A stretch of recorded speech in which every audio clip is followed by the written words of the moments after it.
Stephanie saiu. Bom, pessoal, vamos lá de novo com mais uma aula aí, né? De equações diferenciais, né? E a aula de hoje, a gente vai falar sobre série de Fourier, e transformada de Fourier, e finalizar a transformada de Laplace, né? Quando a gente falar isso, teve um aluno aí que pediu para resolver a questão 67 da seção 7.3. Então, vamos dar uma olhada aqui nessa questão 67 aqui, ver se a gente consegue resolver, né? Que é essa questão aqui, né? Deixa eu aumentar aqui para 125, zoom. Tirar essa parte aqui. 67. Então, y 2 pontos mais 4y igual a seno de t vezes o t, é?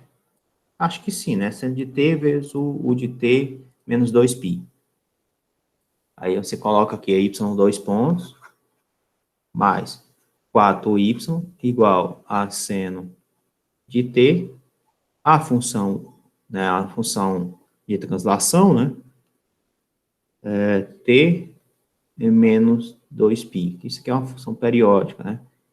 Aí aqui ele deu as condições de contorno, que são y de 0 é igual a 1, y de 0 é igual a 1, e y de 1, y' de 0, né? Y' de 0, y' de 0 é igual a 0. Tá? Eu só fiz anotar a questão em si, pessoal. Aí essa questão a gente resolve ela por Laplace, né? Obviamente. Aí para resolver ela por Laplace, você tem que lembrar quem é a transformada de Laplace da derivada. Então, você tem aqui a transformada de y2 pontos. Isso aqui era igual a s ao quadrado, se eu não me engano, y de 0. Não, só y transformado. Só y transformado, né? O maiúsculo. O maiúsculo, certo. Aí menos s Y de de 0. y de 0, pronto, tá aqui. Mas Aí menos menos y. a segunda condição. Então, isso aqui vai ficar s ao quadrado, y menos s, y de 0. Y de 0 vale quanto? Vale 1. Então, menos s, esse daqui vale 0. Né? Então, ficou só isso. Aí, a Laplace de y, obviamente, isso aqui é yzão, tá? E o Laplace de seno de t, né, que você está aplicando Laplace nos dois lados. Só que aqui você não está aplicando Laplace somente no seno de t, né? Você está aplicando Laplace em seno de t, u menos 2π. Quanto é isso aqui, hein, Davi? Tem um teorema. Tem um teorema, né? Cadê o teorema aqui, um pouco mais atrás? Acho que deve ter aqui, né? Esses aqui são os exercícios. Não. Aqui não. Se você tem aqui igual a f de t, você pega aqui, tá aqui, ele colocou, supôs que você tem cosseno de t, u de t menos π, né? Aí você faz o Laplace do cosseno de t, que é esse cara aqui, né? Que é s ao quadrado mais 1, isso aqui é do cosseno de t, certo? E esse 3 aqui foi porque já tinha aqui, né? E o Laplace desse cara aqui, que usa a propriedade de convolução, né? Isso aqui vai ser E elevado a menos π vezes S. Correto? Sim. Então, a gente tem que aplicar... Quem é Laplace do seno, hein? Seno de t? Aí eu não lembro mais não, também não, cara. É 1 sobre s ao quadrado mais 1. 1 sobre S ao quadrado mais 1, né? Vezes a exponencial. Quando lá era π, ó, quando lá tinha π, ó, tá vendo? Ó? Aí ficou π menos πs, ó. Aqui tem menos π, certo? Aqui ficou menos πs. Como aqui tem menos 2π, né, eu acredito que vai ficar menos 2πs, né, que vem de algum aqui, ó. Você tem Laplace de g de t, né? G de t vezes u de t menos a, aí o a fica aqui vezes s, né, exponencial, vezes o Laplace de g de t mais a. G de t mais a. Opa, isso aqui muda alguma coisa, não, cara? Muda, tá meio diferente, né? Muda alguma coisa. Então, isso aqui, na realidade, é algo desse tipo aqui, ó.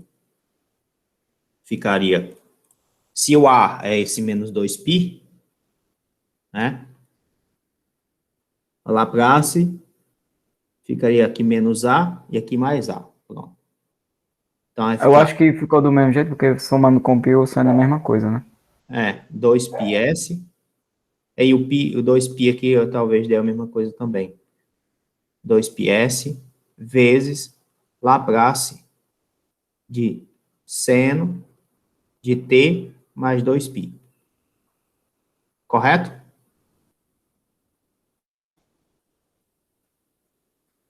Todo mundo entendeu isso, não? Tá de boas? O Ó, senhor pode repetir de novo? posso, meu filho. A gente vai lá de novo, voltar lá para o teorema de novo, certo? Lá para o teorema de novo. Lá no teorema ele diz o seguinte, se você tiver uma função, ó, a função aqui, g de t, vezes uma função que é essa função aqui, que é como se fosse uma função delta, né? Uma função escada, algo desse tipo, certo? Você tem essa função aqui. Quando você tiver esse produto de função, você vai pegar, vai substituir essa função por e elevado a menos, né, a menos a vezes s, e elevado a menos a vezes s, vai multiplicar pela transformada do g de t mais a. No lugar de ser só g de t, vai ser g de t mais a. Tudo bem? Beleza. Né? Aí voltando para cá, então no lugar, aqui o a, tá vendo? Aqui o a, né? Aqui a gente sempre tem menos 2π, então vai ficar e elevado a menos 2πs, Laplace de seno de t mais 2π. Aí o seno de t mais 2π, isso aqui é igual a seno de t cosseno de 2π, mais seno de Professor, 2π. você não é período com 2π? Então vai dar seno, né? Vai dar seno, né? Isso aqui dá 1, isso aqui dá 0. Né? Seno é periódico com 2π, então isso aqui dá seno. É por isso que vai ficar o mesmo resultado, no fim das contas, né? Vai ficar aquele mesmo resultado anterior. Mas a gente aplicou o teorema direitinho. Então, Laplace de seno de t, u de t menos 2π, né? Isso aqui é igual a 1 menos s ao quadrado mais 1, né? Que é a transformada inversa do seno. A transformada do seno, né? Na realidade é a inversa não, a transformada do seno, vezes a transformada desse cara que a gente já percebeu que era elevado a menos 2π vezes s. Beleza, pessoal? Todo mundo entendeu isso? Tá de boas? Tá de boas, galera? Tá de boas. Pronto. Aí eu vou substituir tudo isso lá na equação. Aí você vai ter essa primeira parte, que é dada por isso, s ao quadrado. Então, você vai ter s ao quadrado menos, s ao quadrado vezes y menos s, né? S ao quadrado vezes y menos s, mais 4y, mais 4y.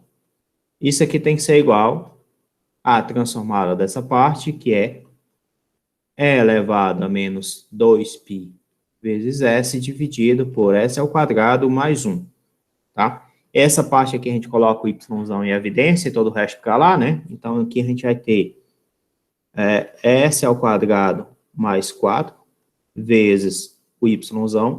Isso aqui vai ser igual a e elevado a menos 2π vezes s dividido por s ao quadrado mais 1. Esses S aqui eu tô botando S de um jeito, S de outro, que tem que colocar tudo do mesmo jeito, né? Tudo é o mesmo S. Mais S, menos S, menos S. Aqui vai ficar S ao quadrado, aqui vai ficar mais S, né? Que esse S está negativo, passa para o outro lado positivo, certo? Então, aqui a gente tem que Y vai ser igual a E elevado a menos 2πs, dividido por S ao quadrado mais 1, mais S Esse cara aqui vai ser dividido ainda por S ao quadrado mais 4, né? Então, aqui a gente vai ter ainda algo do tipo, né? Posso botar até assim, isso aqui mais S, vezes 1 sobre S ao quadrado mais 4. Beleza por até aí, pessoal? Todo mundo entende isso aqui? Tá tranquilo? Tá de boas? Boas. Então, aqui você vai ter E elevado a menos 2π vezes S dividido por S ao quadrado mais 1, S ao quadrado mais 4, né? Mais S sobre S ao quadrado mais 4, tá? Aí agora a gente tem que aplicar a transformada inversa para poder determinar essa brincadeira.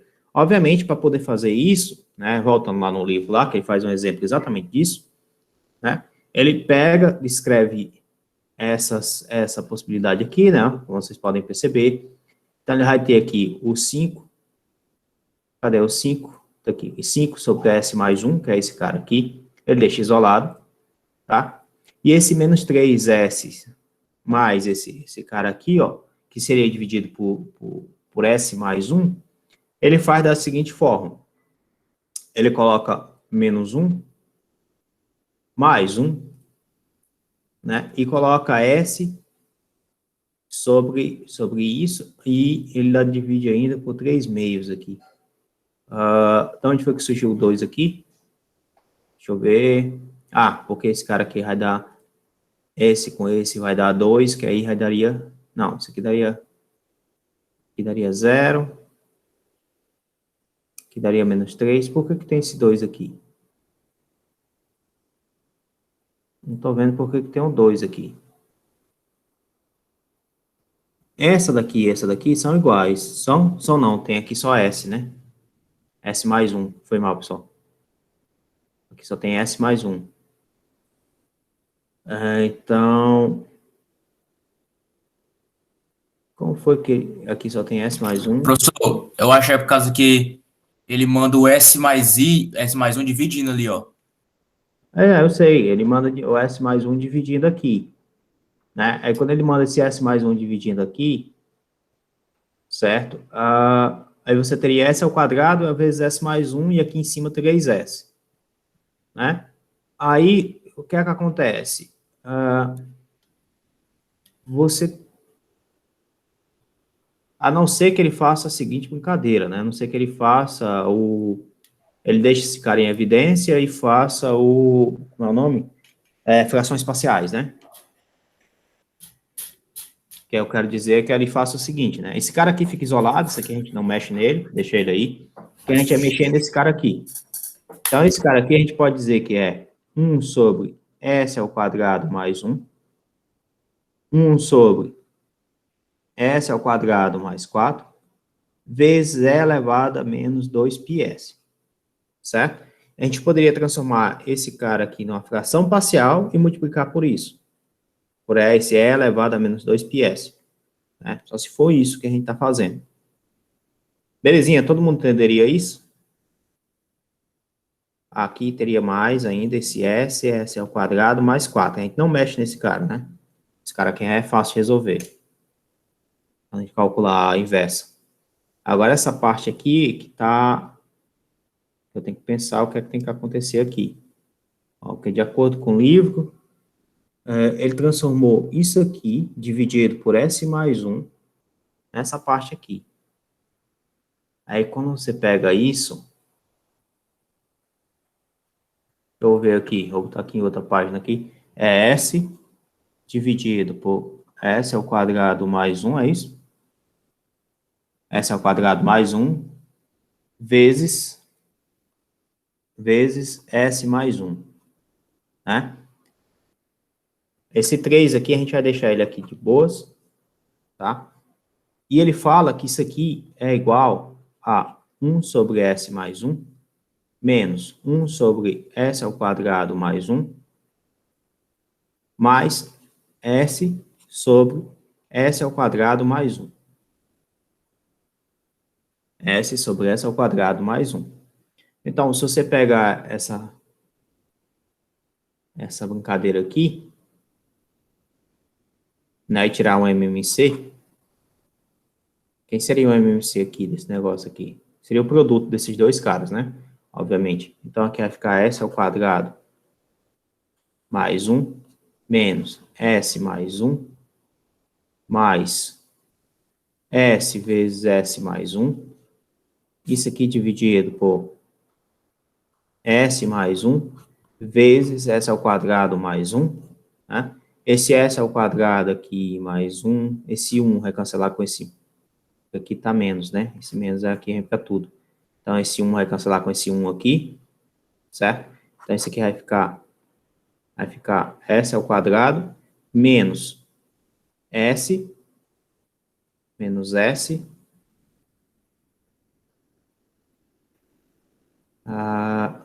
mais S ao quadrado, mais S. Dá zero? Por que deu zero? Tem algum 2 aqui em algum canto? Menos 1. Ah, o menos é aqui, ó. Eu errei, foi o menos. O menos é no primeiro. Aqui tem menos e aqui tem menos. E ali é mais. Tá, tá. Aqui tem menos, aqui tem menos, aqui é mais. Então, isso aqui vai ficar menos S ao quadrado, menos 1, mais S, mais 1, mais S ao quadrado, mais S, dividido por S mais 1, S ao quadrado mais 1. É isso mesmo que ele fez, tá? Ele reescreveu isso aqui para trocar retificações parciais. Esse cara vai cancelar com esse cara vai cancelar com esse cara, e vai ficar simplesmente, opa, esse cara aqui não vai cancelar com esse não, né? Esse daqui vai cancelar com esse. Esse aqui é um S, né? Esse aqui também é um S. Aqui vai dar 2 S's dividido por S mais 1, S ao quadrado mais 1. É por isso que surgiu um meio lá, tá? Então, por isso que você pode botar aqui um meio aqui, e quando você botar um meio, né, aí esse dois aqui desaparece. Certo? Então, foi exatamente isso que ele fez, né? Ele pegou esse cara e vai escrever isso aqui como forma de fração parcial. Então, o nosso, né, é uma expressão do tipo S ao quadrado mais 1 vezes S à quarta mais 1, ou S ao quadrado mais 4. Como é que a gente escreve isso em função de frações parciais, hein?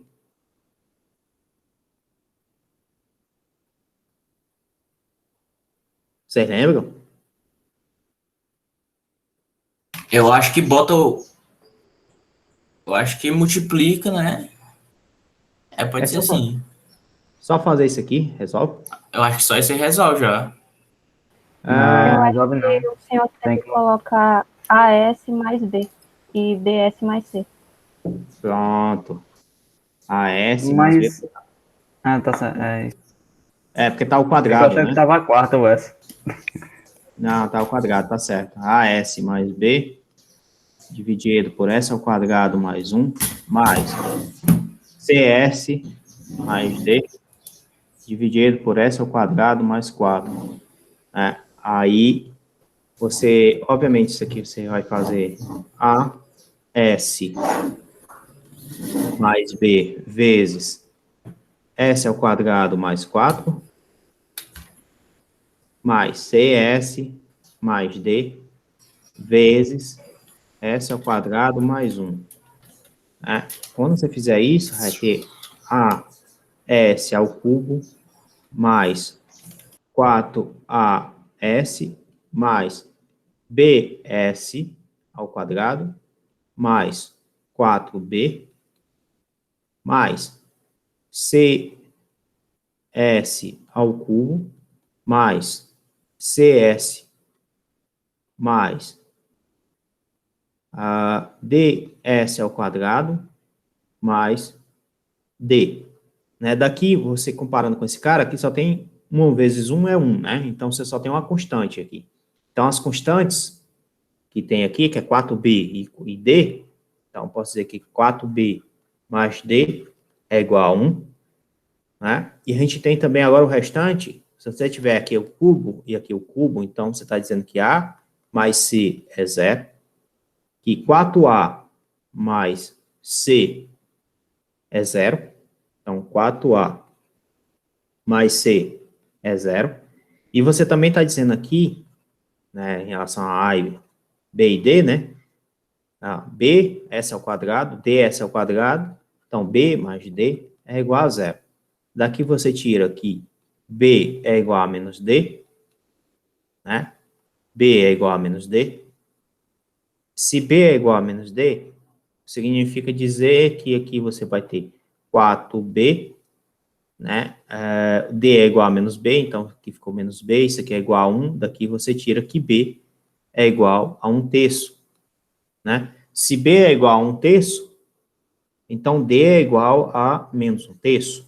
Então, D é igual a menos 1/3, tá?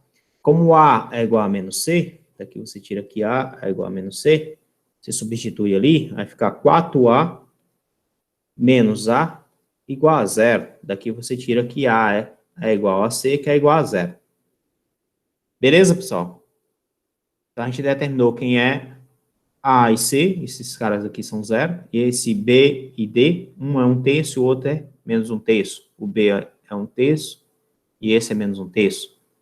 Então, você está dizendo para mim que você consegue escrever 1 sobre S ao quadrado mais 1, vezes 1 sobre S ao quadrado mais 4, igual a 1/3 de 1 sobre S ao quadrado mais 1, menos 1/3 de S ao quadrado de 1 sobre S ao quadrado mais 4. Todo mundo entendeu isso, pessoal? Tá de boas? Tá de boas? Tá. Aí, voltando lá para o início, né, o que é que a gente tinha lá? A gente tinha essa expressão.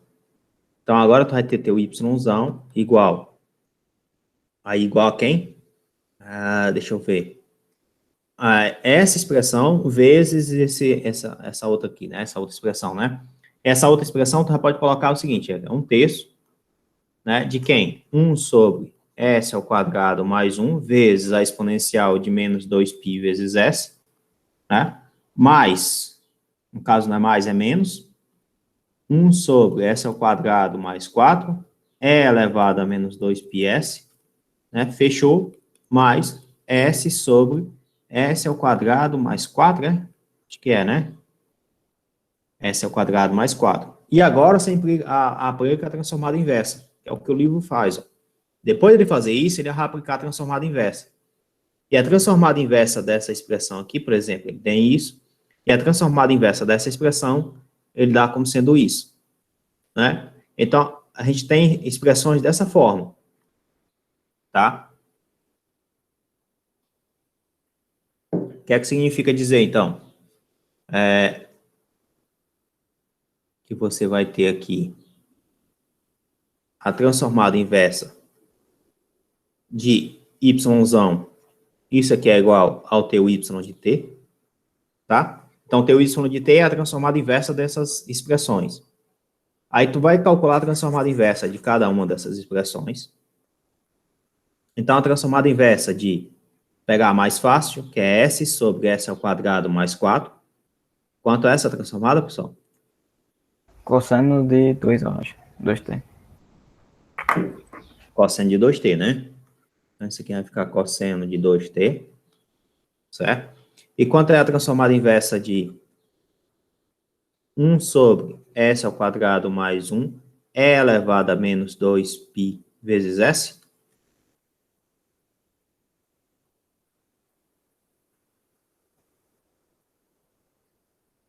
E aí, galera, quanto é essa transformada inversa? Voltando lá, ó. É a transformada de 1 sobre s ao quadrado mais 1. Você tem isso aqui é o seno. Como você também tem essa expressão aqui, aí você vai mudar o tamanho do A, né, ó, porque aqui, ó, vai ter o menos, o tamanho do A, e ainda vai ter ainda essa expressão aqui, que é essa função escada, né? Então, essa parte aqui vai ser o seno, mas é o seno de quem?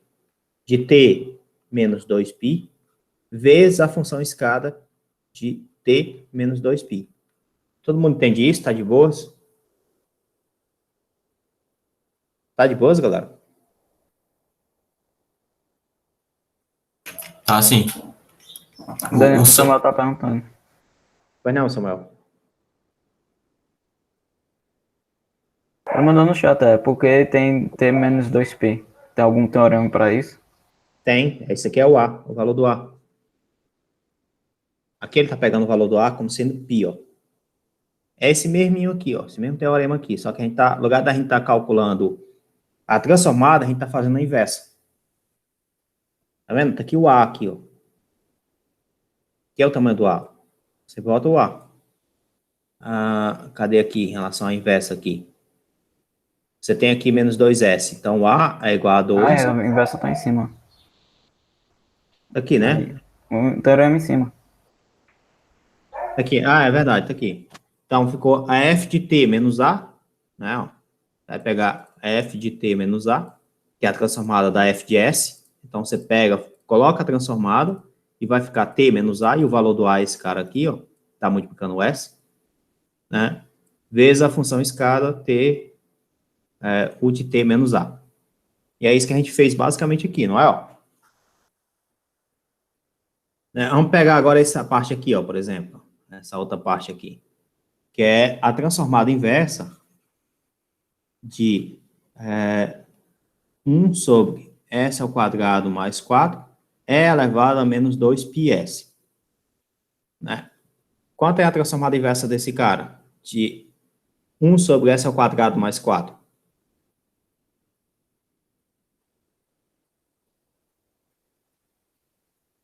Quanto é a transformada inversa só dessa função? Seno 2T. Quer dizer, não. Não. É. Tá faltando um. Tá faltando uma constante. Qual é a constante que está voltando, Davi? Tem que multiplicar. É Por por quanto? 2, eu acho. Que não o Samuel tá dizendo. Tem que se multiplicar aqui por 2, não é? Meio aqui em cima, não é isso? Acho que é. Eu não sei se tem que ser ao quadrado. Acho que não, né? Acho que é Acho que só. não. Não, Tem que... é só isso mesmo. Só 2, né? Mas eu Porque posso botar, embaixo é... mas eu posso fazer assim, não posso? Ó? Botar o meio, botar o 2 aqui? Pode. Ou então eu posso fazer simplesmente que a transformada aqui, quando você botar um aqui, você botar um aqui, isso aqui é a mesma coisa, isso é 2t, e dividir esse cara por 2, não posso?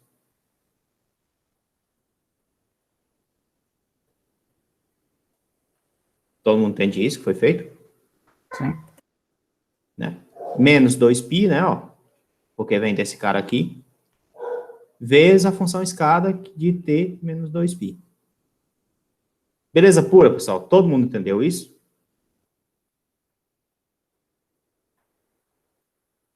Então, essa parte aqui não é cosseno, não, é, Davi? Cadê a tabela de transformadas, gente? Tem a tabela aqui de transformada aqui em algum canto aqui? A tabela transformada lá no começo do... É na 3.2.1. 2.1, como assim? 3.2, 7.2.1. 7.2.1, tá. Deixa eu As ver aqui. inversas. Não, eu quero as normais mesmo, tá aqui. As normais e as inversas estão aqui.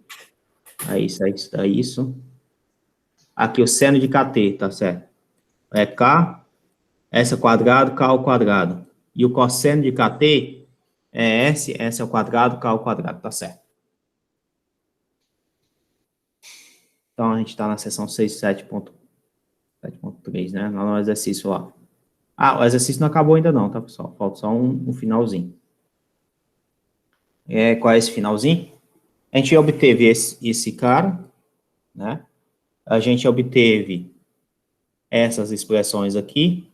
E agora falta substituir, né? Então, a transformada inversa do y é y de t, tá? Aí vai ficar 1/3 da transformada da primeira função, essa primeira aqui, e essa primeira deu o seno de t menos 2π, seno t menos 2π, isso aqui dá bem da seno de t, né, se eu não me engano, né, isso aqui também é seno de t, somente, né, então isso aqui vai ficar seno de t, porque t menos 2π é periódico em 2π, vezes a função u de t menos 2π, Aí menos 1/6. Por que ficaria 1/6? Porque teria 1/3 vezes o meio, né?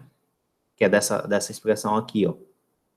Estaria 1/3 lá em 1/2. Aí aqui a gente tem seno de 2t, né? Novamente, em 2π ele é periódico. U de t menos 2π, né? Mais a próxima parte, que deu quanto, hein? Cosseno de 2t. Mais cosseno de 2t. Belezinha, pessoal? Todo mundo entendeu isso? Tá de boas?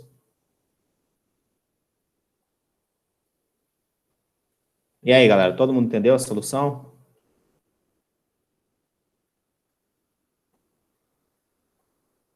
Aqui sim, isso é meio longo. Só é meio longo, né? Mas demora um pouco mais quando você está explicando também, todavia, as coisas. Acaba demorando um pouco mais. Sempre acontece isso. Mas com os outros métodos, não dava para resolver com essas funções quebradas, né? Dava? Não dá não, cara. Eu acho que não, viu? Com essas funções aqui, essas funções escadas, ou funções delta, não dá não, viu? A não ser que você consiga dizer o seguinte, ó, por intervalo tal, acontece isso. Aí você tem como resolver por intervalo. Só que aí você teria que resolver, por exemplo, aqui, tá vendo que está colocando f de t? Então, entre 0 e 1, você tem f de t igual a 1. Né? Aí você pode substituir aqui 1, mas só ser válido, essa solução, essa DO, só vai ser válida de 0 a 1. Sim, entendi. Né? Aí você tem como, se você tiver intervalo, você tem como resolver pelos métodos adicionais. Se você não tiver, aí tá, deixa em função dessas funções. Aí quando você olha para o perfil dessas funções, e você pode ter N intervalos que isso acontece, né? Ela pode ser periódica em determinados intervalos. Aí isso acontece. Dá esse 0, dá 1, dá alguma coisa. Né? Por exemplo, aqui ele colocou 3 intervalos, ó, tá vendo? 0 a π, de π a t, né, de π a 2π e maior do que 2π. Ele colocou aqui 3 intervalos. Você pode fazer isso também por intervalo. Enfim, não é tão tranquilo, mas dá para resolver. Tá? É um método muito poderoso. Voltando para nossa brincadeira, a gente falou, acho que foi aula passada, foi dessa parte de convolução, transformada de uma função periódica, a gente falou já. A gente falou de ortogonalidade. Falou não. Falou não, né? Mas esse restante aqui a gente falou, não foi? Funções periódicas, acho que falou, não foi? Falou. Pronto. É importante colocar essa parte de ortogonalidade para poder definir a série de Fourier e a transformada de Fourier, tá? Deixa eu botar aqui em visualizar, modo de tela cheia. Bom, pessoal, então vamos lá. A ortogonalidade de duas funções é você pensar, por exemplo, se você pensar de forma vetorial, né, um vetor ortogonal ao outro, quando o ângulo entre esses vetores é 90 graus. Né? Você está pensando em ortogonalidade de vetores, né, que esses vetores têm um ângulo de 90 graus. Quando você pensa em ortogonalidade, você, por exemplo, a ortogonal a um plano, né, um campo vetorial é ortogonal a algum tipo de plano, aí o que tu faz? Tu calcula o gradiente daquele campo, né, vocês lembram disso, né, você calcula o gradiente daquele campo, então tu traça o plano ali que é tangente ao plano, né, e tu calcula o vetor normal a esse plano. Então, tu teria ali uma ortogonalidade. Né? Aqui as funções, em relação às funções, a ideia é você também pensar nesse produto interno. Só que quando você fala no produto interno, você está falando de uma álgebra chamada álgebra de Lie, né, num espaço, que é o chamado espaço de Hilbert. Né? E o espaço de Hilbert é interessante que você também estuda isso em mecânica quântica. Tá? Então, esse cara aqui, ele definiu um espaço matemático onde as leis da mecânica quântica são válidas. Né? E quando você vai estudar esse espaço, na realidade é um espaço de integrais. Tá? Então, é um espaço que as as condições lá, é como se você estivesse construindo uma álgebra para as integrais, né? Uma soma para as integrais, um produto vetorial para as integrais, um produto escalar para as integrais. Então, você tem definições em relação às integrais, tá? E quando você pensa em produto interno, certo? Produto interno é a mesma coisa de ser um produto escalar, só que existe algumas diferenças, né? Uma forma fácil de você pensar é nessa parte vetorial, que é um produto escalar, né? Um produto escalar entre dois vetores. Quando um produto escalar entre dois vetores é zero, significa dizer que o ângulo entre eles é 90 graus, ou seja, que esses vetores são ortogonais, são perpendiculares entre si, tá? Existe uma diferença entre ser perpendicular e ortogonal, né? Mas isso aqui também não é discussão para cá, tá? Eu quero só que vocês entendam que é para efeito de comparação. Então, o produto interno é definido como sendo a integral de A até B, de f de x e g de x. E repare que essas funções aqui, elas podem ser complexas, elas podem ser reais. Eu não estou limitando elas, tá? O tipo de função que eu estou pegando. Tanto é que na mecânica quântica, quando a gente vai estudar, essas funções, elas são funções complexas. E o produto interno nem sempre é válido, né? Não é que nem sempre é válido, nem sempre qual é o nome, rapaz? Real? Positivo? Não, mas comuta, nem sempre comuta. Nem sempre isso aqui é verdade. É porque tem que ser o conjugado, né? Se for complexo. Tem que ser o conjugado, exatamente. Tá? Então, você vai olhar isso para a matriz, aí você tem que perceber o que é que acontece na matriz superior e na matriz inferior, né? Enfim. Então, você está lidando agora com uma álgebra um pouco diferente, tá? Você está definindo um produto interno, e quando esse produto interno é igual a zero, você está dizendo que essas funções f e g, elas são ditas ortogonais, certo? E quando é que isso acontece, por exemplo?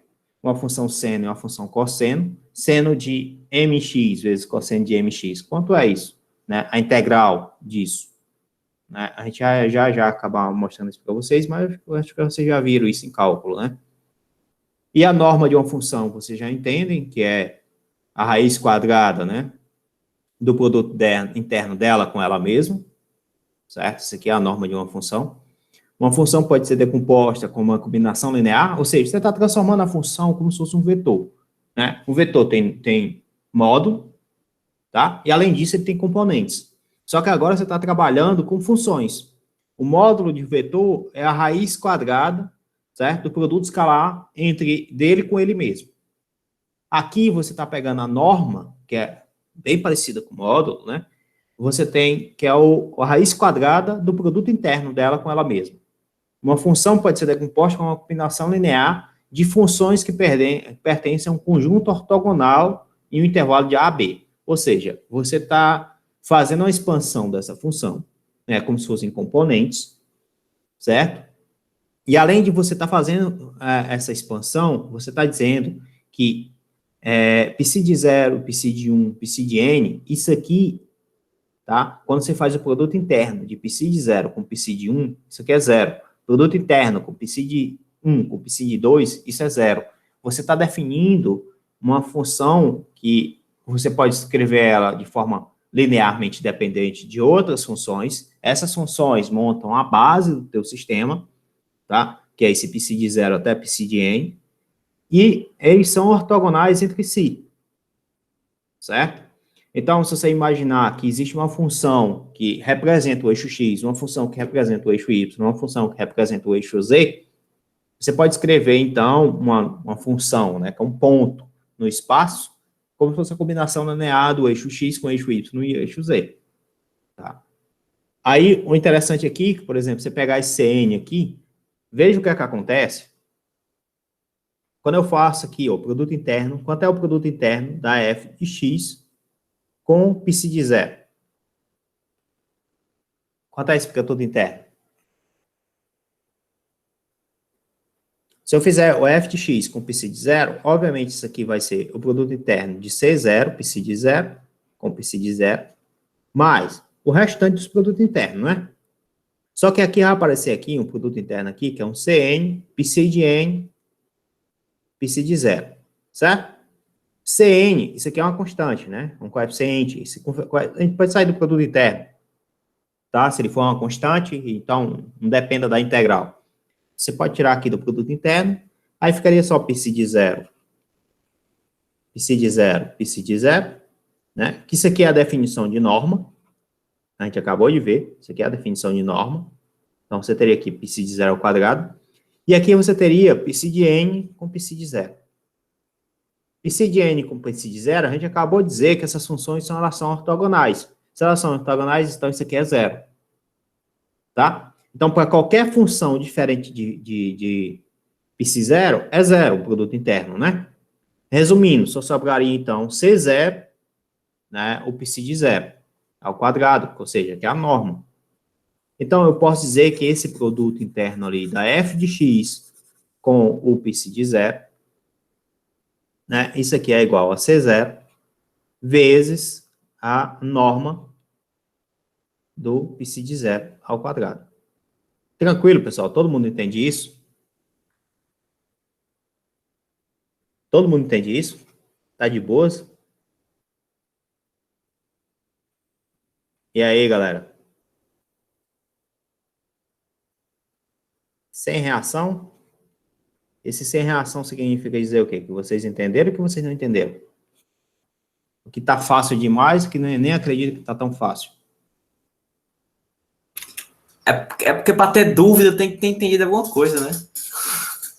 Para ter dúvida tem que ter entendido alguma coisa. Eu tô perdidão. Tá, cara, vamos lá. Vamos deixar de fumar esse baseado, né? E vamos pensar aqui novamente, né? A gente está falando de ortogonalidade, certo? Essa parte aqui, né? Está falando de ortogonalidade. Você entendeu que você está trabalhando com um novo espaço? Nesse espaço de Hilbert? Obviamente, eu não estou definindo quem é esse espaço, tá? Eu não estou passando para vocês um curso de matemática onde eu vou definir o que é esse espaço, eu vou mostrar como é que funciona esse espaço, quais são as regras para poder estar nesse espaço. Esse espaço é como se fosse um espaço vetorial, né? Só que é um pouco mais abrangente, né? Que você envolve integrais, tá? Então, espaço de integrais. Você tem aí algo que você pode ter funções que sejam complexas ou não complexas, certo? Eu estou definindo o produto interno como sendo algo do tipo fg, a integral de um determinado intervalo 0 até um intervalo inicial até um intervalo final, da f de x, g de x, dx. Isso é o produto interno, tá? Então, acabei de definir para ti, olha, o produto interno entre duas funções é a integral do produto dessas funções dx. Se aqui tiver f de xy, g de xy, obviamente aqui a gente vai ter uma integral dupla. Né? E assim por diante. Tá? Então, quando é que essas funções elas são ortogonais entre si? Você entendeu a ideia de ortogonal? 90 graus. 90 graus. Isso, 90 graus, não é que seja ortogonal. 90 graus, ela é o que? Perpendicular, não é? Aquela história de ser perpendicular. Para ser ortogonal, o produto interno é nulo. Tá? O produto interno, você pode comparar como se fosse um produto escalar. Mas a gente não está trabalhando com produto escalar, é um produto interno. Tá? Produto escalar é entre vetores. O produto interno que a gente está pegando aqui é entre funções. Beleza pura? Beleza. Tá. Então, esse produto interno é nulo. Quando o produto interno entre duas funções é nulo, você está dizendo que essas funções são ortogonais entre si. Certo? Se são ortogonais, aí o que é que acontece? Você pode dizer, então, que a F e a G são LI. São linearmente dependentes. Ou seja, a F independe da G, a G independe da F. Tá? São linearmente dependentes. Obviamente, tem outras condições para você poder dizer isso, mas aqui a gente já definiu dessa forma para poder simplificar as coisas. Aí, você tem uma função F qualquer, certo? E você diz que essa parte aqui todinha, esse conjunto de funções, tá? Esse conjunto de funções aqui são LI, né? E esse conjunto de funções é dito ortogonal se você pegar o produto interno entre pares, né? Psi de 0, psi de 1, isso aqui é igual a 0. Psi de 1, psi de 2, isso aqui é igual a 0. Psi de 0, psi de n, isso aqui é igual a 0. Então, quando você faz o produto entre pares, você está dizendo, então, que todas essas funções, o conjunto dessas funções, são LI. Ok? Entre pares, né? Mas você não está pegando ela com ela mesma, é sempre entre pares, tá? E quando você está pegando, então, esse conjunto de funções entre pares, está mostrando que o produto interno é 0, você está dizendo, então, que esse conjunto é ortogonal, tá? Se esse conjunto é ortogonal e qualquer outra função é escrita em termos desse conjunto de funções, você está dizendo, então, que esse conjunto forma a base daquele espaço. É igualzinho que você viu em álgebra linear. Você lembra o que, que você fazia lá em álgebra linear, quando você queria montar um espaço? Quando você queria determinar qual era a base de um determinado espaço? Você lembra disso? Não lembro nada, homem. Foi em 2019, 2019.2. É que lembra. E o professor não era tão bom assim, não. Tá. Mas, veja que aqui também tem muita álgebra linear, tá? O que vocês estão tendo a ideia muito é de um novo espaço que você está definindo. Esse novo espaço tem uma construção de uma base, só que essa base não é mais uma base de vetores, mas sim uma base de funções, tá? Essas funções, elas são ortogonais, não é que elas são perpendiculares, né? Você não está mais definindo dessa forma, você está definindo como se fossem ortogonais. Então, você está definindo essa base, você está mostrando que essa base é ali, no lugar de você está definindo um módulo, você está definindo uma norma, tá? Então, o produto interno de uma função com ela mesma é a norma. Se você quiser construir uma função qualquer, né? Não sei se vocês lembram isso lá de álgebra linear, né? Que quando você construía um vetor, né, em termos de outros, você dizia que esse vetor era LD, tá? E quando você tinha uma base de um sistema, essa base, ela conseguia construir qualquer vetor dentro daquele espaço, que pertencesse àquele espaço. Se pertence àquele espaço, ela é uma combinação linear da base. Vocês lembram disso, né? Vocês lembram disso? Não? É que, Não. tipo, Ok. o produto interno, você pode ver o quanto daquele vetor está naquele vetor, né? Tipo, você pega uma base, que é, vamos dizer que é o vetor 1, 0, aí você tira o produto interno com esse vetor, você sabe qual é a coordenada dele, na coordenada Pronto. x, né? É como se você estivesse determinando a probabilidade. É, Né? Vocês fizeram probabilidade. aqui confunde mais ainda. Ah, tá, entendi. Que é como se fosse um peso estatístico, né? Que é isso aqui. Esse cara aqui, esses coeficientes, é um peso estatístico. Quanto essa componente influencia para a construção dessa nova função? Né? Como se fosse um peso estatístico. Mas, enfim, acredite, você consegue definir norma como sendo a raiz quadrada do produto interno, isso é a norma de uma função. Então, a norma de uma função qualquer é igual à raiz quadrada do produto interno dela com ela mesma, tá? Isso é a norma. Você consegue, além de construir a norma, se você tem uma base, né, que é aquele conjunto ortogonal, você consegue escrever essa função em termos dessa base, né? Obviamente, aí você teria aqui o peso estatístico de o peso estatístico de como influencia cada componente, né? Cada um desse conjunto de funções, né? Então, você pode escrever essa nova função como sendo com uma combinação linear, tá? E para você determinar esse coeficiente, esse peso estatístico, o que é que tu faz? Por exemplo, eu quero determinar C1. Para mim determinar C1 está multiplicando quem? C1 está multiplicando π1. Então, eu faço o produto interno da força com π1. Não, da força não, de F, né? Com π1. Quando eu faço o produto interno de F com π1, você vai ter aqui C0, produto interno de π0 com π1, mais C1, produto interno de π1 com π1, mais os demais termos, mais π1 com πn, né? Se são ortogonais, né? Lembrando, se são ortogonais, então esse produto interno aqui é quanto? É 0, né? Esse daqui, quanto é esse produto interno? Zero. 0. Sobrou quem, Botelho? Esse bagulho aí. Os que são iguais. Então, você pode dizer que isso aqui vai ficar F psi1, né, igual ao C1. E o bagulho que é igual, isso aqui quem é? Não é a norma? Aham. A norma ao quadrado, você entende por que que é a norma ao quadrado? Sim. Então, tá claro para você o que foi que aconteceu aqui? Sim, sim. Agora sim. Pronto, tá? Isso tudo, cara, de novo, isso tudo vem do conhecimento que vocês eram para ter lá de álgebra linear. Só o que mudou aqui foi o tipo de espaço, que é o espaço de Hilbert, tá? E esse espaço é show de bola, cara. Tem muita aplicação. Então, a gente pode construir um outro tipo de conjunto ortogonal. E esse conjunto ortogonal aqui, por exemplo, ele pode colocar como sendo o cosseno de π sobre p, cosseno de 2π sobre p, 3π sobre p, e assim por diante, e depois 0, seno de π sobre p, 2π sobre p, e assim por diante. Então, você tem um conjunto ortogonal em função de cossenos e senos, tá? Cossenos e senos. Aí, quando você pega isso em relação a cossenos e senos, né, variando no intervalo de menos π até p, foi aqui porque faltou aqui o x, né?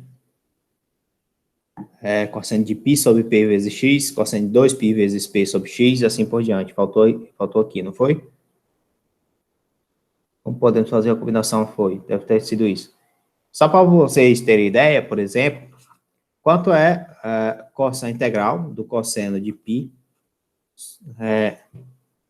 πx sobre p, vezes o cosseno de π, 2π, vezes x sobre p. Isso variando de menos p até mais p. Aqui dx. Alguém sabe dizer quanto é essa integral? Como é que a gente resolve ela? Substituição, dá certo? Dá não. Dá não. Substituição dá não. E aí, qual a próxima tentativa? Como é que seria? Próxima ideia. Deixa eu fazer assim, então. Quanto é cosseno de A mais B, Botelho? Cara, E dois ele não... filhos não dá no mesmo, não, João? Não, porque não é somando, viu, o Felipe? Não é somando. Não é x mais 2π. É só 2π vezes x. É diferente, né? Certo. Quanto é isso aqui? Cosseno de A mais B. Peraí, eu acho que é cosseno de A vezes cosseno de B, né? Cosseno de B. Menos o seno de B vezes o seno de A. Certo.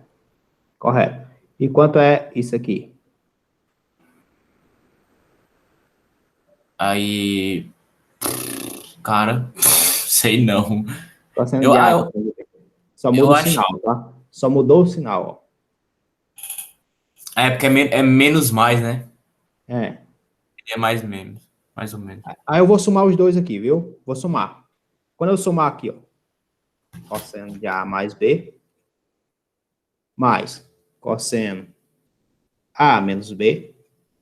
Isso aqui vai ser igual a 2 vezes cosseno de A, cosseno de B. Certo? Tranquilo até aí? Essa parte aqui cancela, né?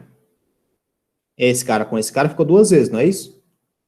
Sim, Então eu posso apagar esse 2 e passar para o outro lado dividindo, não posso? sim. Tá? Ficar cosseno de A, cosseno de B. E aqui 1/2, correto?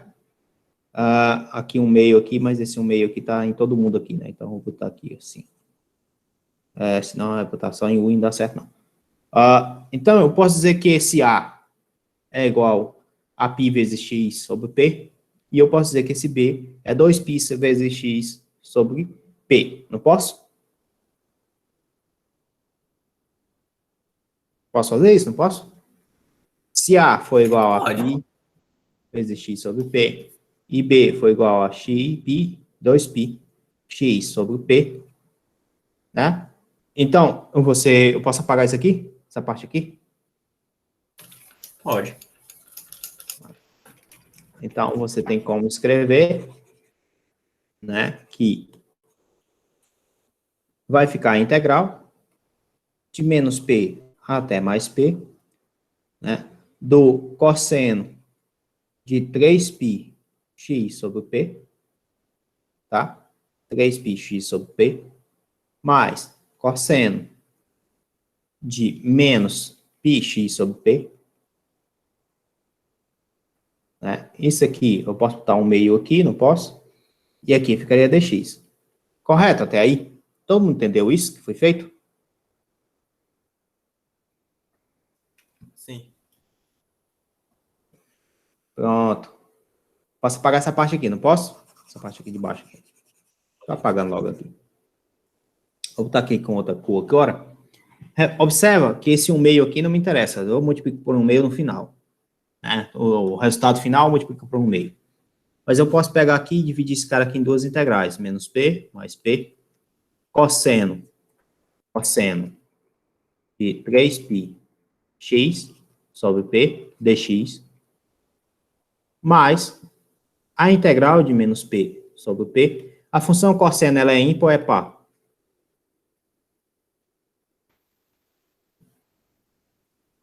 Ela é par, né?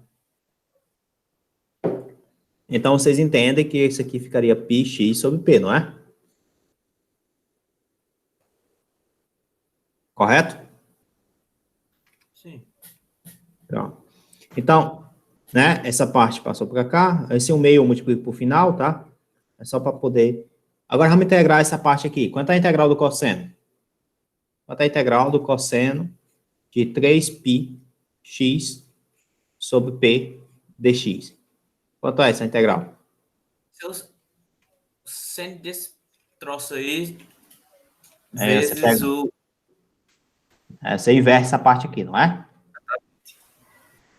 Seno de 3π x sobre P. Só que isso está variando de menos P até mais P, correto? Tranquilo? Todo mundo entende isso? Sim. Quando x for P, aqui vai ficar seno de 3π, não é? Quanto é o seno de 3π?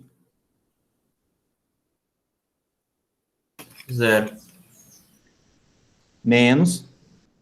Quando o x for menos P, vai ficar seno de menos 3π. Quanto é o seno de menos 3π? 0. Então, o resultado final, 0. né?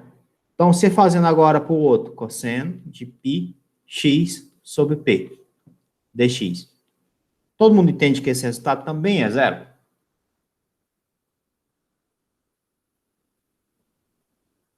Sim. Né?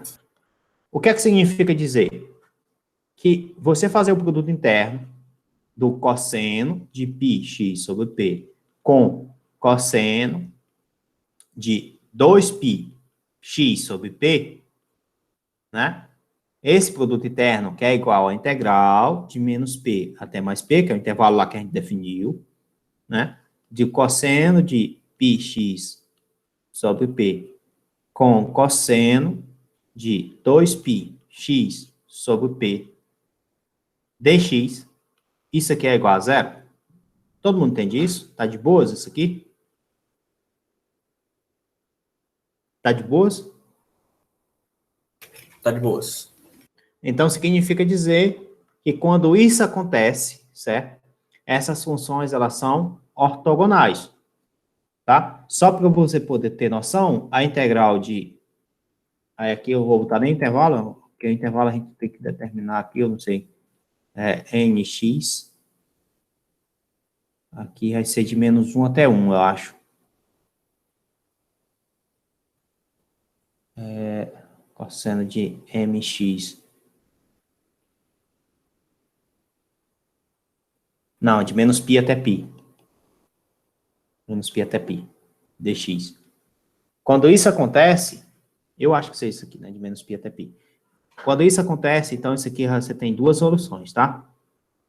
A primeira solução é zero, se n for diferente de m. A segunda solução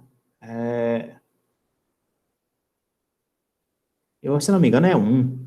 Eu posso estar enganado, tá, pessoal? Eu teria que conferir. Se não me engano, é 1. Né? Quando N é igual a M. Tá? Só para conferir aqui. Então, isso aqui representa, se N for diferente de N, de M, né? Representa a ortogonalidade, né?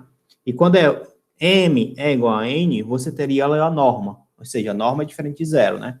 Vamos ver aqui, ó, cosseno de π até mais, menos π até π, do cosseno ao quadrado de nx, né? Porque seria, esses dois caras seriam iguais, dx.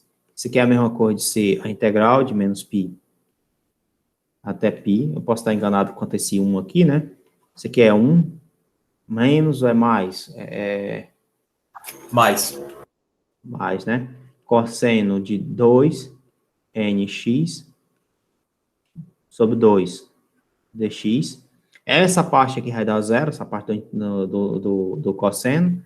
E essa outra parte aqui dá 2π, né? Então vai ficar 1 meio, vai dar π ali, vezes 2π. Então esse 2 cancela com esse 2, isso aqui vai ficar π. Então isso aqui é π.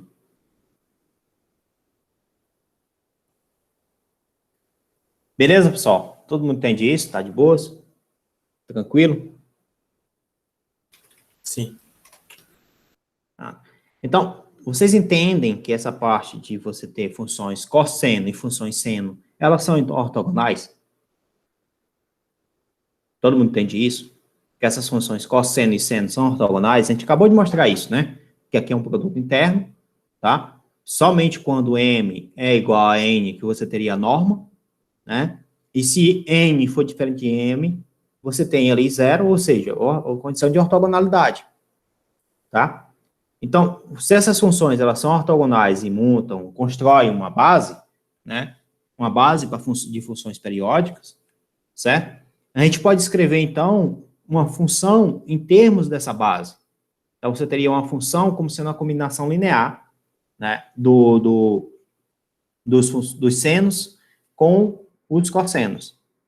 Aqui, esse somatório aqui está válido para as duas coisas, tá, pessoal? Tanto para a n como para o bn. Então, você teria aqui uma combinação linear dessas expressões, tá? De uma outra forma, a gente pode dizer o seguinte, né? Quando n, o seno de 0 é 0, né? Então, o b0 é 0. O b0 não existe, no fim das contas, né? Porque o b0 aqui seria b0 vezes o seno de 0. Então, dá 0.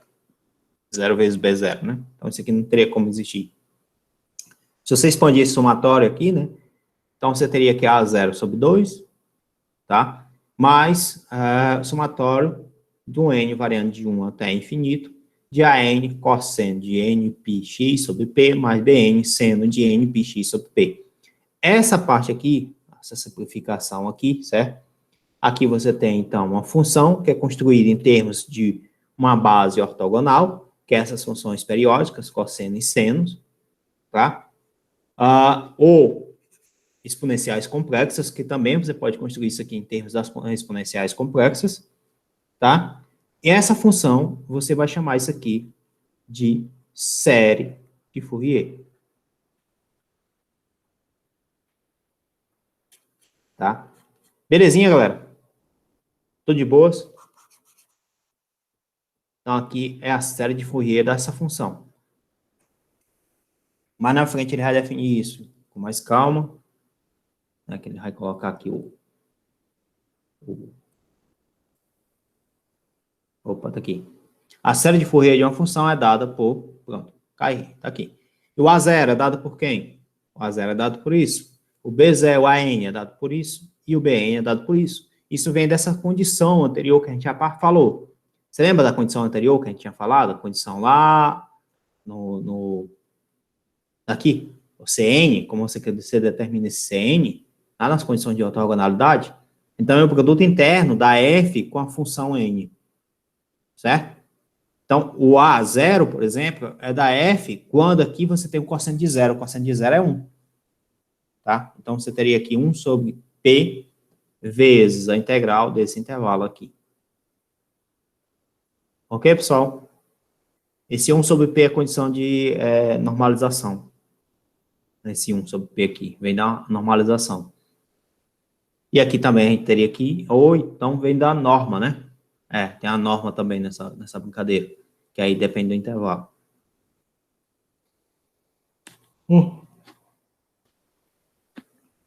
Então, essa daqui é a série de Fourier, e aqui você determina os coeficientes dessa série de Fourier. Essa é a forma de você determinar esses coeficientes, tá? Então, você quer encontrar qualquer série de Fourier de uma função, o que tu faz? Tu determina quem é A0, tu escreve dessa forma, depois tu determina quem é A0, depois determina quem é AN, quem é BN. Tá? Tu determinou isso, tu determinou a série de Fourier daquela função. Certo? Aí ele vai definir aqui a condição de convergência, né, para a série de Fourier, né? Que ele vai definir aqui, então, você tem aqui um ponto de descontinuidade. A série de Fourier, ela pode convergir para a média, né? Ou seja, x para mais ou x para menos. Denota os limites laterais da direita para a esquerda, né?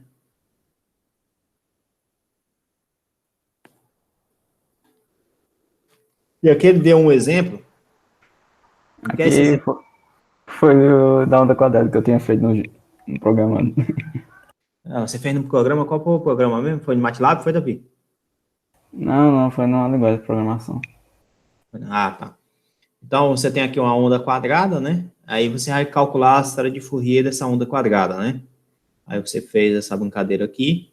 Então, você pode representar essa onda quadrada como se fosse tendo somente um nó, né? E aqui você aumentou o que, Davi? Aumentei o número de somas parciais, que tipo, é até infinito, né? Mas quando vai tendendo ao infinito, vai se aproximando mais ainda. Aí, tipo, o primeiro termo pode ser só essa primeira imagem, é o do primeiro termo, da primeira soma. Aí, o segundo é de 10 somas, eu acho. Aí, o terceiro é de 50, o último pode ser de 100. Vai aumentando, ele vai se aproximando. Eu tenho aqui um GIF.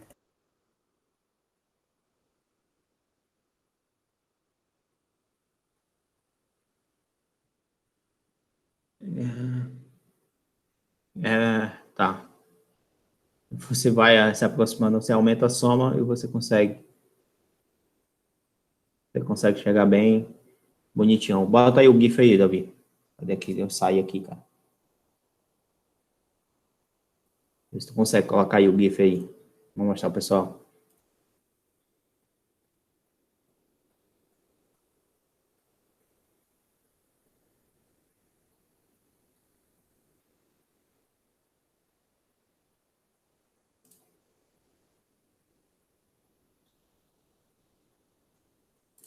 Davi?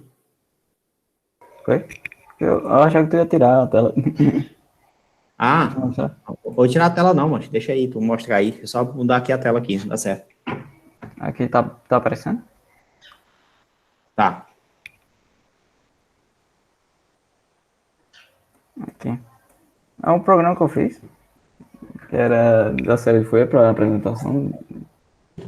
Aí aqui tem uns exemplos de algumas funções básicas que como uma série de Fourier aproxima. Aqui ele vai de 1 até 50 termos, tipo ele vai somando de até 50, Certo, no você lugar de ser colocou o até C. infinito. Aí ele vai Bota lá, aproximando. bota lá na expressão lá. Qual é a função aí, Davi? Cadê a função? Não. Aí, É, aí Cadê a função? era um exponencial vezes um cosseno. A exponencial vezes o cosseno, né? Você calculou a série de Fourier dessa exponencial vezes o cosseno, Tem no correto? intervalo de menos 2 a 2. Pronto. Aí tem outro. Aqui são os coeficientes, que era para transformar de Fourier. E aqui tem da onda quadrada, que isso aqui, esse tema é chamado fenômeno de Gibbs, porque a série de Fourier ela não converge para pontos descontínuos.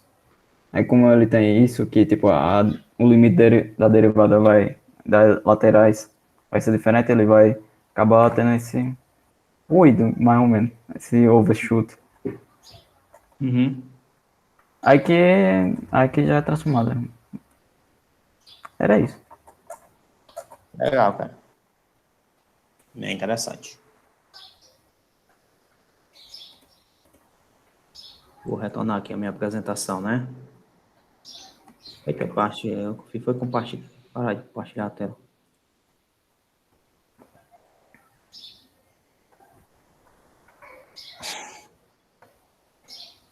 Bom, pessoal, então voltando lá, é o Vocês acabaram de ver esse fenômeno de Gibbs aí, né? Vocês já viram essa parte aqui em relação à integral de Fourier, né? Como representar, como calcular, certo? Como você tem que calcular, como é que você determina seus coeficientes, né? Aí depois de você fazer isso, né, obviamente, você pode até considerar também aqui intervalos que são, como é que se diz aqui, esse alfa aqui, considere esse alfa n igual a nπ sobre p, né? Então, você vai simplesmente substituir, né? Você trocar o nπ sobre p por alfa n. Quando você faz isso, você consegue também determinar os coeficientes através dessas expressões, né? Essa integral de Fourier aqui, pessoal, que tá colocando, vai já chegar uma coisinha chamada transformada de Fourier, né? Que você pode expandir esse intervalo de menos infinito a mais infinito, né? E você chega a esse resultado. E no fim das contas, a integral de Fourier possui uma forma complexa equivalente, né? Que é essa expressão, certo? E no fim das contas, você tem aqui, que ele vai mostrar, a transformada de Fourier, tá? Que essa transformada de Fourier você define, então, como sendo a transformada da função f, como sendo a integral de menos infinito até mais infinito da f de x, a exponencial de i alfa x dx, né? Isso aqui gera f de alfa. Novamente, você também tem essa distinção entre você estar trabalhando no espaço x e passa a trabalhar no espaço alfa, tá? Isso aqui a gente chama, em física de estado sólido, por exemplo, você está trabalhando no espaço recíproco para o espaço real, né? Você tem essa diferençazinha. E você tem aqui a inversa, ó, repara que aqui não tem 1 sobre 2π, aqui vai ter 1 sobre 2π. E já tem livro que define como sendo isso aqui 1 sobre π, aqui 1 sobre π, tá? Depende de qual tipo de livro que você esteja pegando. E a inversa, você está pegando, então, a integral de f de alfa é elevado a menos, ó, aqui é mais, aqui é menos i alfa x de alfa, tá? Aqui é dx, aqui é esse de alfa. Isso aqui vai ser igual a f de x. E você faz essa mesma brincadeira, né? E você vai ter lá as mesmas condições que você teve lá na transformada de Laplace. Repara que a transformada de Laplace, você tinha lá, era S vezes X, né? No lugar desse I alfa, você estava pegando S. Aí esse S, ele podia ser complexo ou poderia ser real, ou poderia ser a combinação dos dois. Aqui você está pegando somente a parte complexa, tá? Então, quando você pega somente a parte complexa da transformada de Laplace, na realidade, virou a transformada de Fourier. Você está olhando para a transformada de Fourier, certo? E aí ele vai fazer a brincadeira da transformada da derivada, que a gente já fez isso lá para a transformada de Laplace. Eu não vou mostrar novamente, né, que a gente usa integrais por partes para poder mostrar esse resultado, certo? E você vai ter que esse resultado, né, é igual a menos i alfa f de alfa, né? O que foi que aconteceu aqui, né? Por que de menos infinito até mais infinito? Tá? Quando o x está indo para mais infinito, esse cara está explodindo, certo? Como esse cara está explodindo, essa parte aqui tem que ser convergente. Para isso ser convergente, então esse produto aqui tem que dar zero, tá? Então, tua f de x, ela tende a zero quando o x está tendendo a mais ou menos infinito, certo? Para garantir essa convergência, tá? Então, veja que muda um pouco em relação à derivada, né? Quando você tinha lá a transformada da derivada, lá na transformada de Laplace, né? A transformada da derivada, lá na transformada de Laplace, transformada da f', isso aqui era f vezes a f'zão, f vezes a f'zão, menos, é igual a f vezes f'zão, menos a f'zinho de zero, tá? Já na Fourier, você tem isso aqui, ó.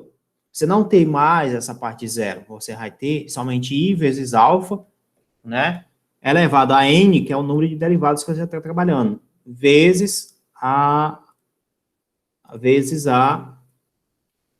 transformada, né, a função transformada. Bom, pessoal, então, passando aqui, uma equação da onda, por exemplo, né, que é bem interessante, a equação da onda, esse k aqui é igual a 1 sobre c ao quadrado, né, Tem um erro aí que era para ser 1. no lugar do zero, no módulo de x. Módulo de Aqui x. na expressão. Era para ser um módulo de x menor que 1 e um módulo de x maior que 1. Aqui, né? Ah, Você tem aqui a equação da onda, né, onde x está definido desse jeito, o de x está definido desse jeito, f de x é definida, aqui tem um 1, né, então você tem um de 0 e você tem 1 aqui. Tá? A equação aqui que você está trabalhando, veja que é uma equação em derivadas parciais, com derivadas parciais, tá? Então, o que é que tu vai fazer? Tu vai colocar o k do 2, de ômega 2 de u dx2, du dxt, tá? Isso aqui não é D2, DT não, DT2 não, ô Davi? volta aí. DU, DT Não. só? Enfim, tem nada não. Então, você tem aqui a transformada, os dois caras, você aplica a transformada. A transformada desse, obviamente, vai ser menos k ao quadrado, né, porque vai ficar... A transformada da derivada segunda, quem é a transformada da derivada segunda? Você tem que lembrar que a derivada, quando você tem f elevado a n, né, a derivada n, a transformada disso aqui é menos i, alfa, elevado a n, f de alfa, tá? Então, se esse aqui for segunda, esse cara está ao quadrado. Então, vai ficar menos i, alfa, ao quadrado. I ao quadrado é menos 1. Menos 1 com menos 1 fica 1, né? Menos 1 vezes menos 1, isso aqui dá 1. 1 vezes alfa dá alfa, só que aí ficaria alfa ao quadrado. Então, tá aqui alfa ao quadrado. Tá?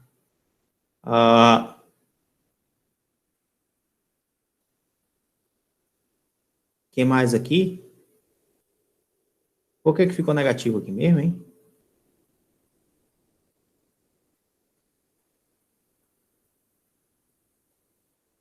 Talvez desse cara aqui, né?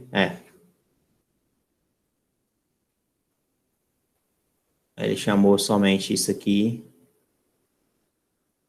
Tá derivando isso aqui, só que isso aqui você está pegando em relação a x, esse daqui você está pegando em relação a t. Tá? Vai ficar k alfa, u de alfa t.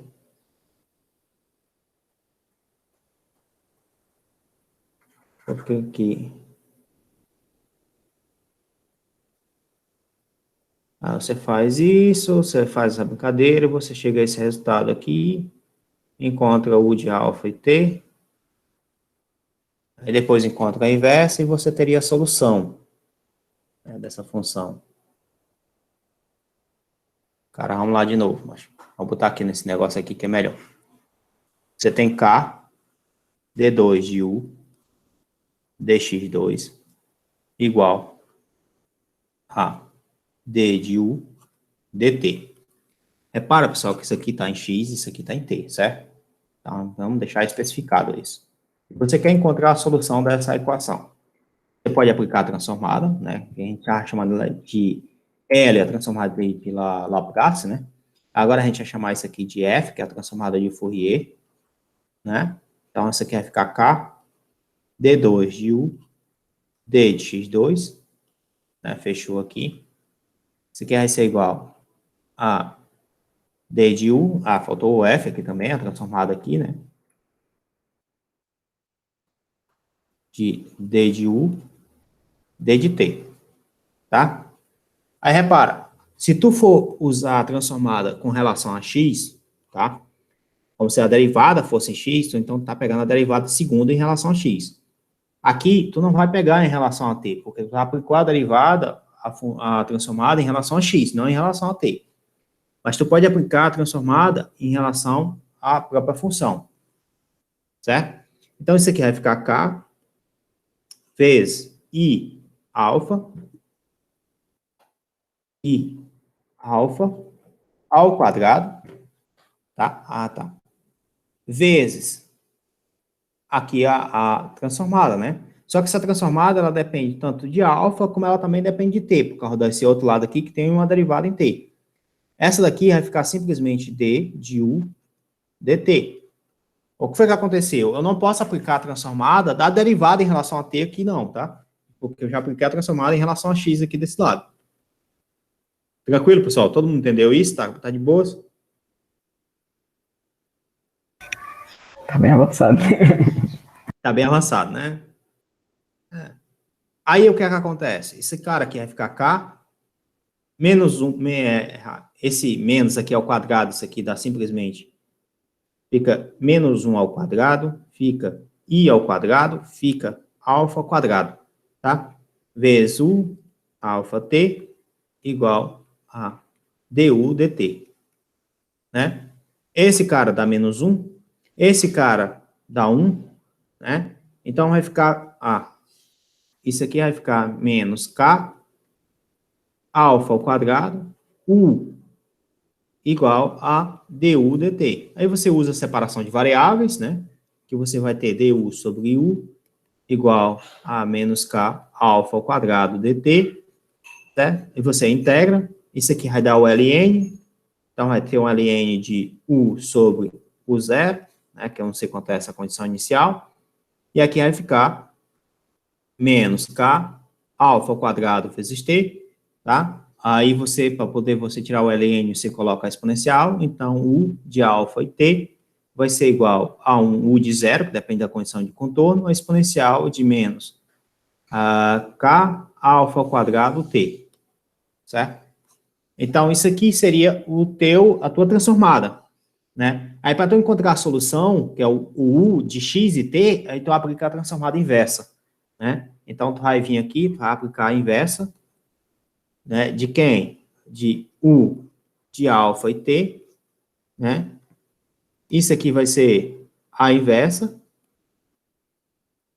de quem? De u zero e elevado a menos k, alfa ao quadrado t, né? Aí você tem que lembrar quem seria a inversa dessas funções, tá? Aí, para calcular a inversa desse aqui, isso aqui simplesmente é u de x e t, né? Enquanto que esse daqui, você vai ter que calcular aquela integral lá, que é 1 sobre 2π, a integral, né, de a função, que é u de zero, e elevado a menos k, alfa ao quadrado t, vezes e elevado a menos i, alfa t, de alfa. Acho que é isso, né? É isso mesmo? Isso, variando de menos infinito até mais infinito. Só conferir. Aqui é alfa t, não, alfa x, né? Alfa x, foi mal, pessoal. Alfa x.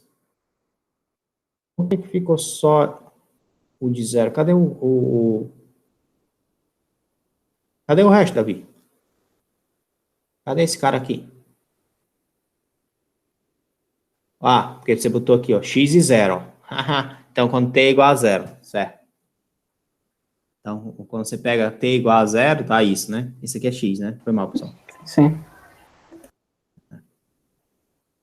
Alfa x, tá? Então, isso aqui é transformada para um t qualquer, né? Quando você pega, então, para t igual a zero, né, que é a condição inicial, aí você obtém o resultado aqui, que ele acabou de mostrar, que é a transformada de u de x e zero, a transformada inversa, né, isso aqui, né, a inversa, vai dar esse cara aqui, tá? Dando continuidade, então, você acaba de resolver, basicamente, uma equação diferencial parcial de segunda ordem, né? Então, quando você continua, você obtém esse resultado aqui, certo? Tá? Usando lá a fórmula de Euler lá e tudo mais, né? Ei, professor, e como é que passa dali? Dali pra onde, meu filho?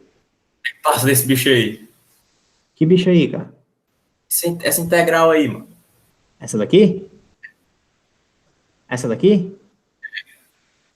Essa de baixo aqui? É só integrar em relação a alfa, mano. Deve Deve o quê? ser difícil. Ser difícil? Cara, tá. Aqui tem seno de alfa sobre alfa, cosseno de alfa x sobre alfa, que tá o alfa aqui, é elevado a menos k alfa ao quadrado vezes t, aqui d alfa, certo? O que você pode fazer aqui, Botelho, você pode transformar esse seno, esse cosseno em funções das exponenciais, das expressões de Euler, né? E além de você colocar isso, né? Quando você coloca isso aqui, você vai ter aqui.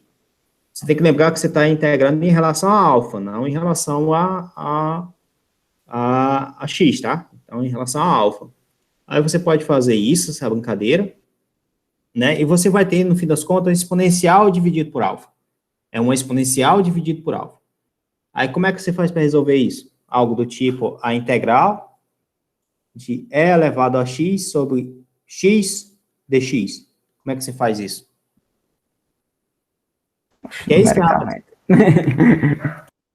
que é algo que vai aparecer aqui, entendeu? Numericamente dá para resolver, né? Obviamente, né? Não sei se analiticamente dá para resolver, né? Mas, enfim, vai aparecer algo desse tipo. Uma outra opção aqui é você colocar em funções do cosseno hiperbólico, tá? E aqui ele fala de transformada rápida de Fourier, né? Aí Transformada é discreta. a normal mesmo, a discreta.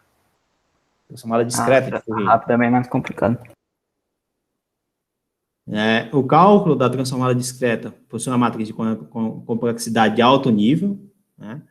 As matrizes de Fourier podem ser quebradas em matrizes menores, e com isso diminuir a complexidade do cálculo. Esse novo algoritmo é chamado de transformada rápida e possui uma complexidade em log de n, né? Isso aqui é bem interessante para vocês da computação, né? Então, isso aqui é a transformada discreta, né? Que você monta uma matriz, onde tem 1 e 1 e 1, e você teria aqui esses ômegas, né? Onde esses ômegas estão definidos como sendo o quê? Essa exponencial, né? Que é essa parte aqui, ó. Esses ômegas, tá? Que você tem uma função, que ela para ser discreta, né? Você tem uma função definida no tempo, definida por medida nos valores discretos de TH, né? De TK, né? Então, você tem uma função que ela é discreta, tá? E você pode calcular, então, a transformada de Fourier dessa função discreta. E para você fazer isso, você pode usar, então, essa transformada discreta, que no lugar de você usar integrais, você está usando soma, tá? Você só substitui integral por soma, não é cor de outro mundo, tá?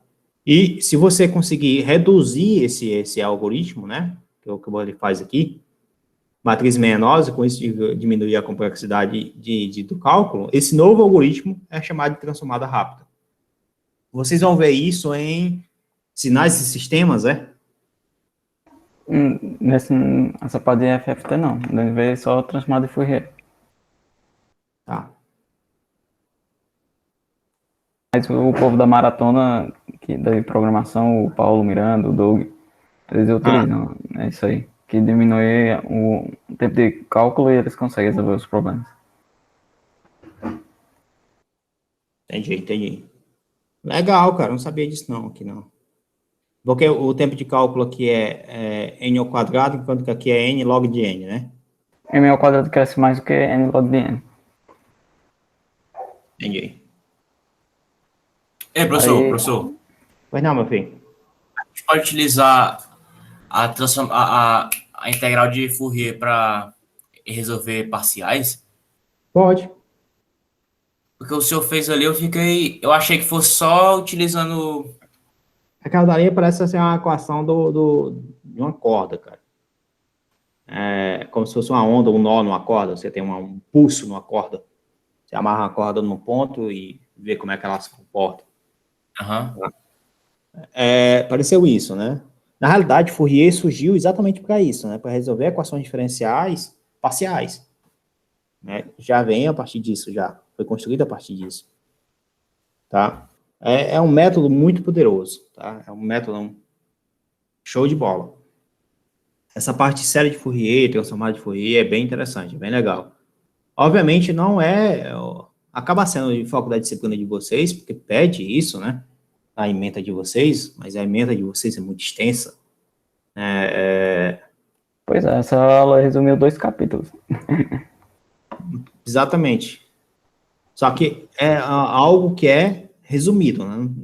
Nem se aprofundou, né? Que eu acho que está aqui no capítulo 11, né? Que é funções ortogonais, que é a série de Fourier, né? Que ele vai passar aqui, deixa eu ver aqui, ele vai dar essas condições aqui, vai definir o que é um produto que é esse produto aqui, desse espaço, né, ó, você está dizendo aqui o que é que acontece nesse espaço, onde esse K é um escalar, então ele está dando aquelas condições, aquelas mesmas condições que vocês viram lá em álgebra linear, né?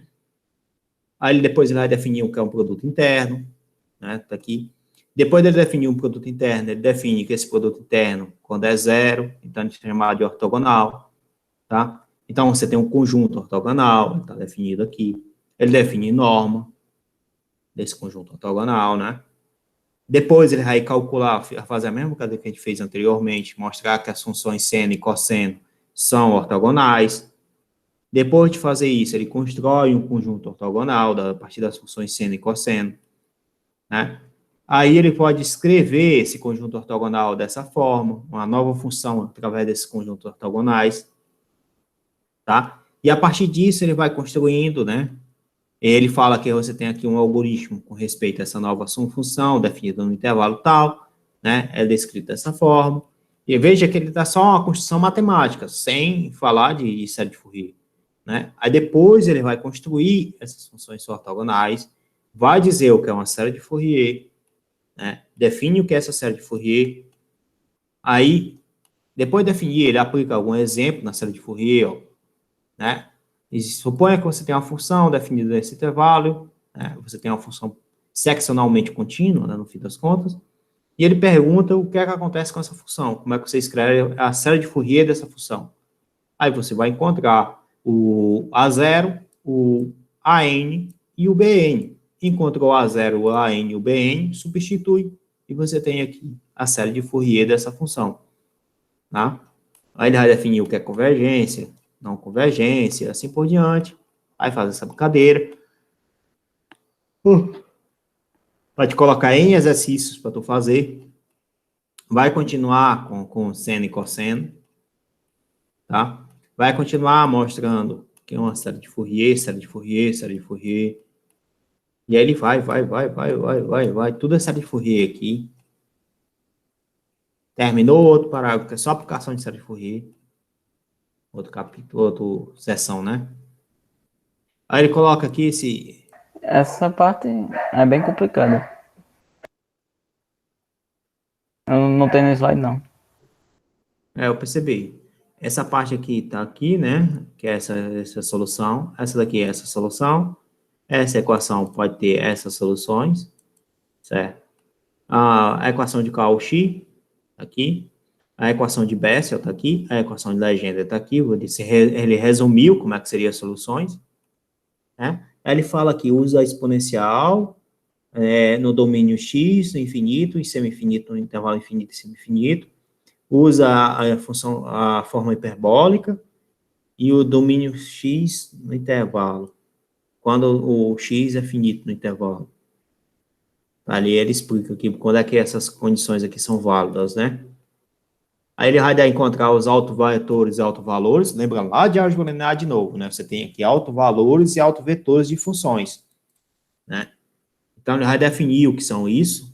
Ele pega uma equação diferencial, a partir dessa equação diferencial, então ele consegue construir o que é chamado de autovalor e o que é chamado de autovetor, né? Ou autofunção, né? Que também tem esse negócio, né? Que é autovalor, autovetor e autofunção. São três coisas diferentes. Ele vai dizer cada uma dessas coisas, o que é que está acontecendo. Ele vai construir isso. Aqui ele fala que o autovalor é isso, que é essa parte que está aqui. Isso depende da matriz lá, vocês lembram, né? Como é que você constrói esse autovalor, né? Você constrói uma matriz aqui, aí você multiplica por outra. Hã? Eu isso em álgebra. Pois é. Você troca a linha principal por lambda e encontra lambda, no fim das contas, né?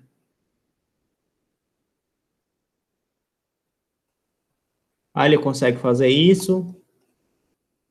Ele vai construindo aqui, Davi, a ideia de braquete, cara, dá na mecânica quântica lá, que você tem algo do tipo a H vezes uma função psi qualquer, o alto valor de H, que esse é o hamiltoniano, é a energia, vezes a própria função, né? Então, essa daqui é a autofunção, aqui é o alto valor e aqui é o alto vetor. Você lembra dessa história, né? Aí, com isso, ele consegue dizer o seguinte, se eu tiver um autovetor que eu consigo aplicar naquela função específica, eu tenho esse resultado específico. Então, ele consegue descrever essa parte, né? E é basicamente isso que ele está fazendo, ó, tá vendo? Ele está multiplicando por essa expressão.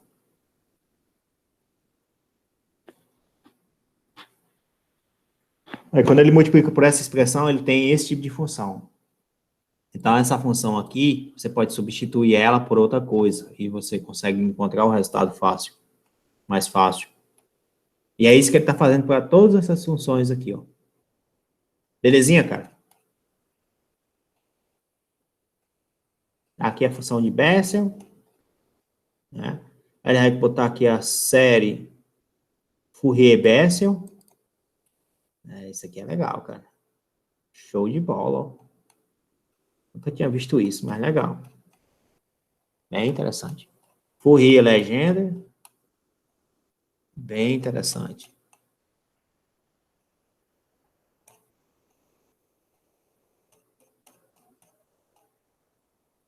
Aí tá aqui, o Botelho. Separação de variáveis de uma equação EDP, né? Então, você tem a EDP aqui. Você faz primeiro por separação de variáveis, né? Na EDP.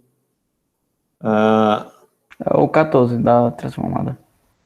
14, né? E aqui é a transformada de Fourier, né? É uma parte do capítulo. Pode ir descendo. É função erro, Laplace, É Fourier. integral. Que aqui ele vai dar a transformada de Fourier, vai calcular alguns exemplos da transformada de Fourier, que isso é besteira. Vocês já sabem já, isso aqui tudo vocês já sabem. Né? E depois ele calcular a transformada de Fourier, eu quero ver em aplicada em EDP. Aqui é tranquilo. Aí transformada de Fourier por partes. Tranquilo, tranquilo, tranquilo. Certo? Aqui. Que é um exemplo de aplicado na equação do calor. Exatamente, a equação do calor. Não é a equação da onda, é a equação do calor. Então, você tem isso, aplicar aqui, como a gente já resolveu já anteriormente. Você teria essa expressão. E aqui é a equação da onda. Aqui como se fosse uma equação da onda. Se esse cara aqui fosse no T, né? Esse aqui está mais parecendo uma equação de Laplace, coordenadas cartesianas, né? Bidimensional. Aí, esse aqui, você aplica também a transformada de Fourier, você obtém facilmente a solução. Porra, mas isso aqui dá um trabalho do caramba mostrar isso aqui, ó. Usando separação de variáveis. E por conta disso, não vai cair na prova, né? Usando separação de variáveis é tranquilo, cara. Só que dá muito trabalho. Agora, usando transformada em Fourier é bem mais fácil. Ó, aí, 2 linhas, macho. Não, muito complicado. Eu nem vi o EDP direito. Isso aí é verdade. Você não vira DP ainda, não. É por isso que na próxima aula vocês tragam dúvidas. Se vocês não trouxerem dúvida, eu vou estudar essa parte de EDP aqui e dou EDP para vocês, tá? Ok. Se prepare, a próxima aula vai ser 4 horas de dúvidas. Tá, você que sabe. Dá certo. É bom que a gente aprende. Se não trouxer também, aí vai ser EDP. Legal, cara. Vou fechar aqui. Fechar todas as guias. Vou parar aqui a apresentação, tá, pessoal? E parar de gravar também. Encerrar a aula.